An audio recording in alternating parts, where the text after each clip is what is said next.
ایک شہنشاہ جب دنیا کو فتح کرنے کے ارادے سے نکلا تو اس کا گزر افریقہ کی ایک ایسی بستی سے ہوا جو دنیا کے ہنگاموں سے دور اور بڑی پرسکون تھی۔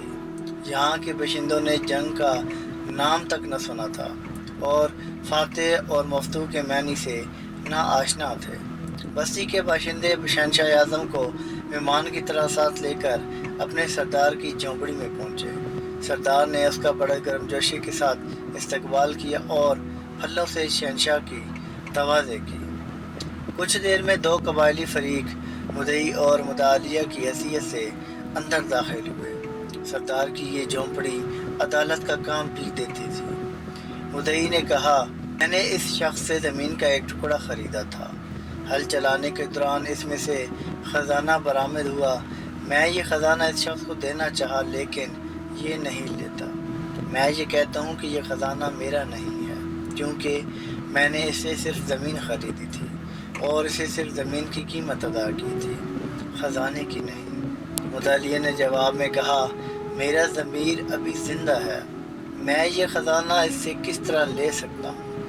میں نے تو اس کے ہاتھ زمین فروخت کر دی تھی، اب اس میں سے جو کچھ بھی برآمد ہو یہ اس کی قسمت ہے اور یہی اس کا مالک ہے۔ میرا اب اس زمین اور اس میں موجود اشیاء سے کوئی تعلق نہیں ہے۔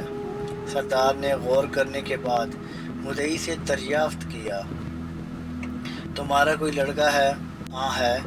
پھر مدعیہ سے پوچھا، اور تمہاری کوئی لڑکی بھی ہے؟ جی ہاں۔ مدعیہ نے بھی اس بات میں گردن ہلا دی۔ تو تم ان دونوں کی شادی کر کے یہ خزانہ ان کے حوالے کر دو۔ اس فیصلے نے شہنشاہ کو حیران کر دیا۔ وہ فکر مند ہو کر کچھ سوچنے لگا۔ سردار نے متردد شہنشاہ سے دریافت کیا، کیوں، کیا میرے فیصلے سے آپ مطمئن نہیں ہیں؟ نہیں، ایسی بات نہیں ہے، شہنشاہ نے جواب دیا، لیکن تمہارا فیصلہ ہمارے نزدیک حیران کن ضرور ہے۔ سردار نے سوال کیا، اگر یہ مقدمہ آپ کے روبرو پیش ہوتا تو آپ کیا فیصلہ سناتے؟